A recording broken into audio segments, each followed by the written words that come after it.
మా latest videos కోసం మా ఈ తెలుగు న్యూస్ ఛానల్ సబ్స్క్రైబ్ చేసి గంట సింబల్ యాక్టివేట్ చేసుకోండి. రేపు సోమవారం కాలభైరవుడి అష్టమి. కాలభైరవుడు అంటే శివుడే. ఈ కాలభైరవుడి అష్టమి రోజు శివాలయంలో ఉన్న కాలభైరవుణ్ణి పూజిస్తే సకల శుభాలు కలుగుతాయి. శివుడి రూపాలలో అత్యంత భయంకరమైన రూపం ఈ కాలభైరవ రూపం. కాలభైరవ అనే పదానికి అర్థం కూడా ఉంది. కాల అంటే శివుడు వలసవాది అని, భైరవ అంటే అత్యంత భయంకరమైన రూపం అని అర్థం.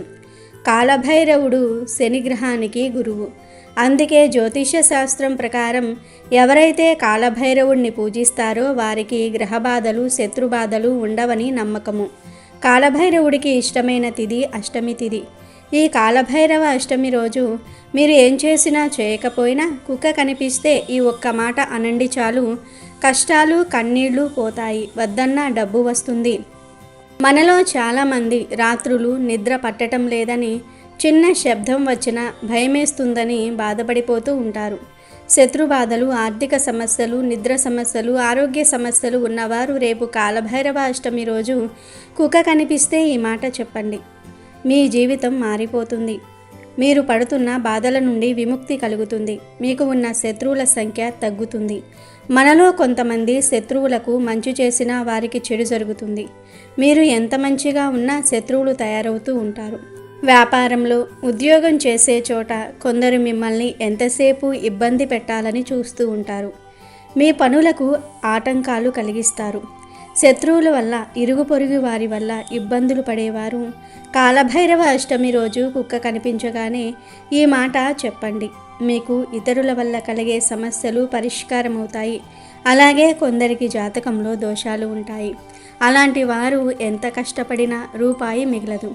ఎప్పుడూ ఆరోగ్య సమస్యలతో బాధపడుతూ ఉంటారు. జీవితంలో పైకి రాలేక ఇబ్బంది పడిపోతూ ఉంటారు. జాతకరీత్యా మీరు ఎలాంటి సమస్యలు ఎదుర్కొంటున్నా, ఇతర వ్యక్తుల వల్ల మీరు ఎలాంటి సమస్యలు ఎదుర్కొంటున్నా రేపు కాలభైరవ అష్టమి రోజు కుక్క కనిపిస్తే ఈ చిన్న పని చేయండి. మీకు కాలభైరవుడి అనుగ్రహం కలిగి మీరు ఉన్నత స్థానాలలోనికి చేరుకుంటారు. మిమ్మల్ని అవమానించిన వారికంటే అధికమైన స్థానాలకు చేరుకుంటారు. ఇక మీకు తిరగనేదే ఉండదు. మరి కాలభైరవ అష్టమి రోజు కుక్క కనిపిస్తే ఏం చేయాలో ఇప్పుడు మనం ఈ వీడియోలో వివరంగా తెలుసుకుందాము. అంతకన్నా ముందు మా వీడియో నచ్చితే లైక్ చేసి షేర్ చేయండి. అలాగే మా ఛానల్ని కూడా సబ్స్క్రైబ్ చేసుకొని మాకు సపోర్ట్ చేయండి. ఇక వీడియోలోకి వస్తే, హైందవ దేవతలలో శివుడు విష్ణుమూర్తిలే కాదు, వారి అంశగా అవతరించిన ఎందరో శక్తులకు తగిన ప్రాధాన్యత ఉంది. అలాంటి ఓ విశిష్టమైన దేవతే కాలభైరవుడు. మార్గశిర మాస బహుళ అష్టమి రోజున కాలభైరవ స్వామి జయంతి జరుపుకుంటూ ఉంటారు. దీనినే కాలభైరవ అష్టమి అని అంటారు. కాలభైరవ అష్టమి రోజున శివుణ్ణి రుద్రావతారమైన కాలభైరవుణ్ణి పూజించాలి. ఈ రోజున కాలభైరవ స్వామిని పూజించటం వల్ల జీవితంలో సుఖశాంతులు కలుగుతాయి. అంతేకాదు భయం నుండి విముక్తి లభిస్తుంది. శత్రువులు తొలగిపోతారు. లయకారకుడైన పరమశివుడి వల్ల ఆవిర్భవించి సృష్టికర్త అయిన బ్రహ్మదేవుడు 5వ శిరస్సును ఖండించి కాశీ క్షేత్రంలో క్షేత్రపాలకుడిగా కొలువు తీరిన దేవుడు కాలభైరవుడు. కాలభైరవుడు శివుడు నుండి ఉద్భవించి మార్గశిర బహుళ అష్టమి రోజే కాలభైరవుడిని అష్టభైరవ రూపాలలోనూ 64 రూపాలలోనూ కొలిచే సాంప్రదాయం కూడా ఉంది. చాలా వైష్ణవ క్షేత్రాలలో కాలభైరవుడే క్షేత్రపాలకుడిగా ఉంటాడు. వారణాసి, ఉజ్జయిని వంటి పుణ్యక్షేత్రాలలో ఈ స్వామికి ఉన్న విశిష్టత అంతా ఇంతా కాదు. శునకం వాహనంగా, నాగులు చెవిపోగులుగా, పులి చర్మం ఆభరణంగా కనిపించే ఈ భైరవుడు ఉగ్రమూర్తే కానే భక్తుల పాలిట శుభకరుడు. కాలభైరవుని పూజిస్తే రుణబాధలు, దారిద్ర్య బాధలు, అనారోగ్యం లాంటి సమస్యలన్నీ కూడా తీరిపోతాయని నమ్మకం. కాలభైరవ అష్టమి రోజు ఉదయాన్నే నిద్రలేచి తలారా స్నానం చేసి కాలభైరవుణ్ణి లేదా శివుణ్ణి పూజించి ఆ రోజంతా ఉపవాసం ఉండాలి. మరికొందరు రోజంతా ఉపవాసం ఉండి రాత్రివేళ జాగరణ కూడా చేస్తారు. కాలభైరవునికి అర్ధరాత్రి ఆరాధన అంటే ప్రీతి అని చెప్తూ ఉంటారు. అందుకని కొన్ని క్షేత్రాలలో ఈ స్వామిని రాత్రివేళ పూజిస్తూ ఉంటారు. అందుకని రాత్రివేళ జాగరణ ఉండి అర్ధరాత్రి ఆ స్వామిని కొలుచుకునే ప్రయత్నం చేస్తూ ఉంటారు కొందరు.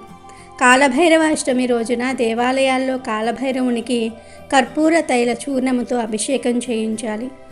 నేతి దీపాలు వెలిగించి గారెలతో మాల వేసి కొబ్బరి బెల్లం నైవేద్యంగా సమర్పిస్తే జాతకంలో ఉన్న సమస్త గ్రహదోషాలు తొలగి ఈశ్వరుని అనుగ్రహం లభించి ఆయుష్ పెరుగుతుంది. శరిదోషాలు ఉండవు, అపమృత్యు దోషాలు తొలగిపోతాయని ఆధ్యాత్మిక పండితులు చెప్తూ ఉన్నారు. ఈ కాలభైరవుణ్ణి ఆరాధించడం వలన మంచి ఆరోగ్యాన్ని, ఆయుష్, విజయాన్ని పొందవచ్చు. పురాణ గ్రంథాల ప్రకారం కాలభైరవుని వాహనం నల్లకుక్క. కాలభైరవుడు ఎక్కడికి వెళ్ళినా అతని వాహనం ఎల్లప్పుడూ అతనితో ఉంటుంది. అయితే కాలభైరవుడు ఎప్పుడూ నల్లకుక్క మీద ఎక్కి స్వారీ చేయలేదు. అయినా నల్లకుక్క ఎప్పుడూ కాలభైరవుడి వెంట నడుస్తూ ఉంటుంది. కాలభైరవుడు తన వాహనంగా నల్లకుక్కను ఎంచుకున్నాడని నమ్ముతూ ఉంటారు. ఎందుకంటే కాలభైరవుడు ఉగ్రమైన స్వభావం కలిగి ఉంటాడు. కుక్కను కూడా ఉగ్ర స్వభావం కలిగిన జంతువుగా చూస్తారు. కుక్క ఎప్పుడూ భయపడదు. రాత్రి చీకటి సమయంలో కూడా ధైర్యంగా సంచరిస్తూ ఉంటుంది.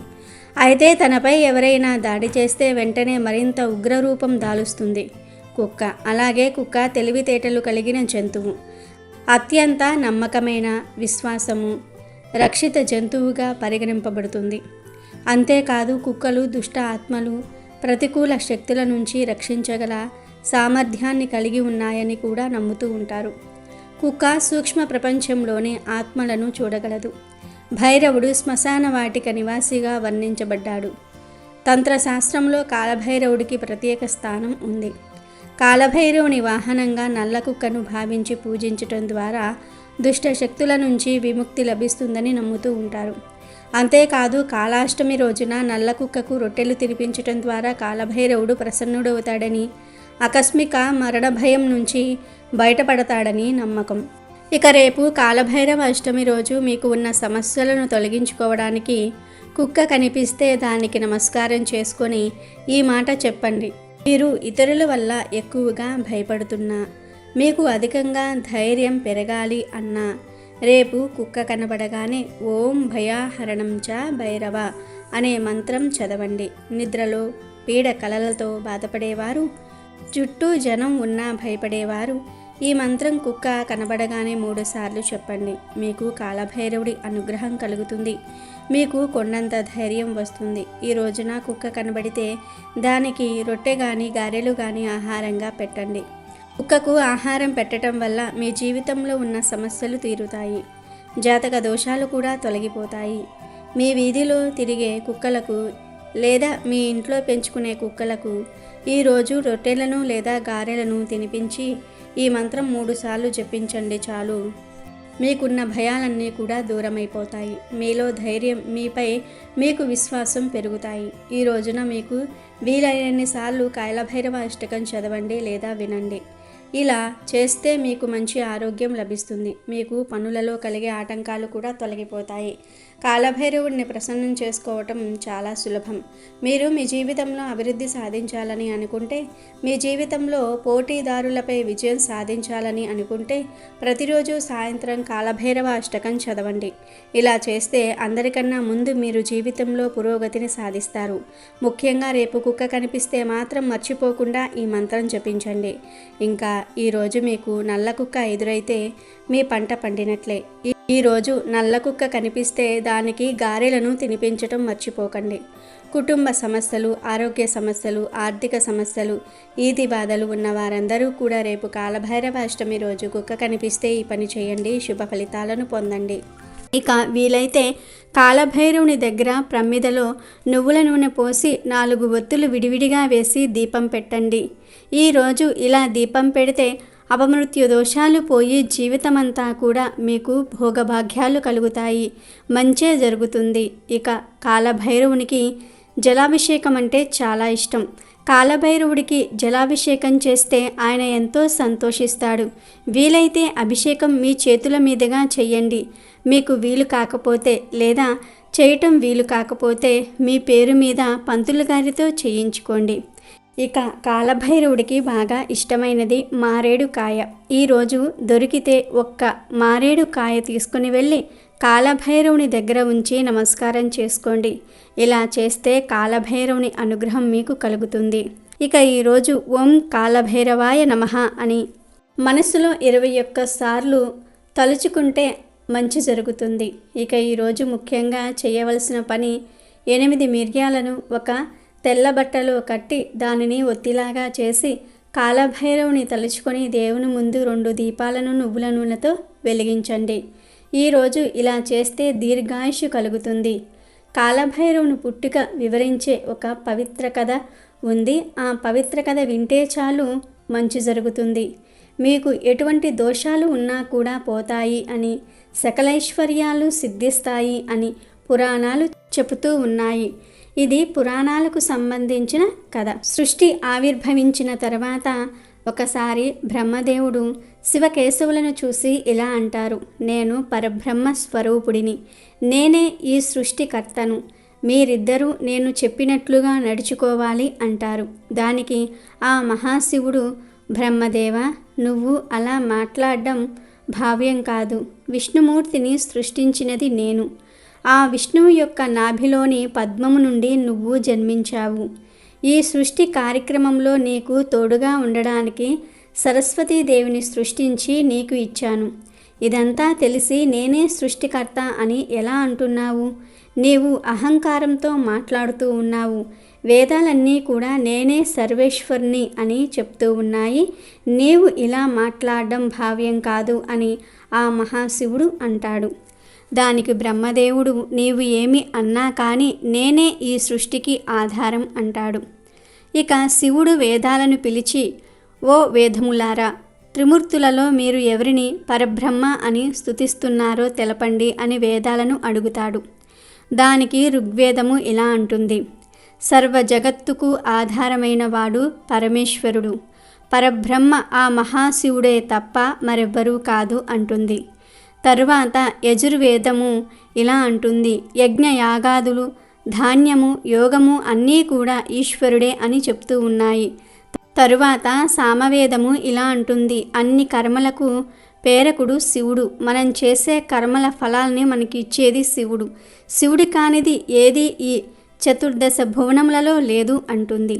ఆ తర్వాత అధర్వణ వేదము ఇలా అంటుంది, దేవతలకు మానవులకు కూడా శాంతి సౌఖ్యాలు ప్రసాదించేవాడు శివుడు, అన్ని దుఃఖాలను పోగొట్టేవాడు శివుడు.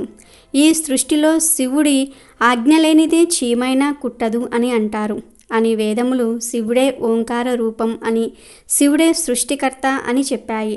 వేదములు ఎంత చెప్పినా బ్రహ్మ వినలేదు. దాంతో ఆ మహాశివునికి కోపం వచ్చింది.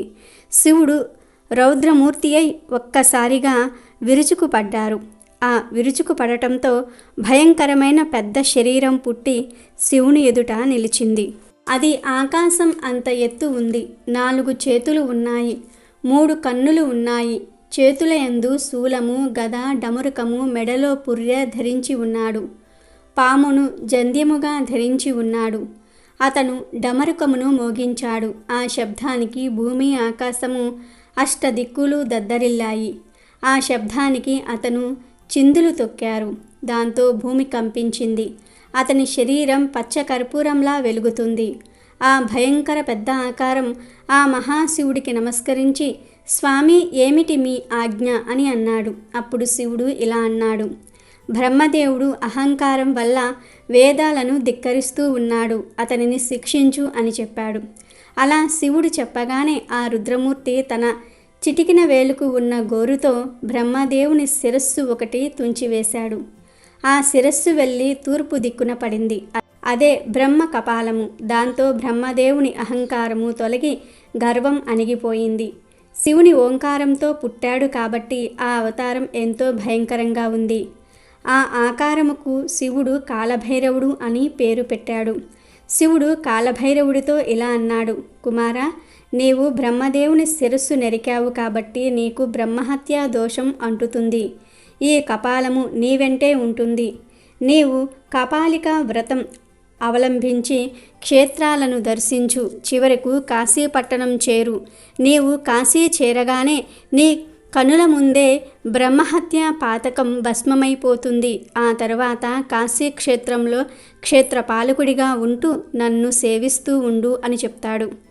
ఇక బ్రహ్మహత్య పాతకమైనటువంటి ఆ కపాలం వికృత రూపంతో ఎర్రటి బట్టలు ధరించి ఎర్రని కన్నులతో నిక్కబొడుచుకున్న వెంట్రుకలతో కాలభైరవుని సమీపించింది.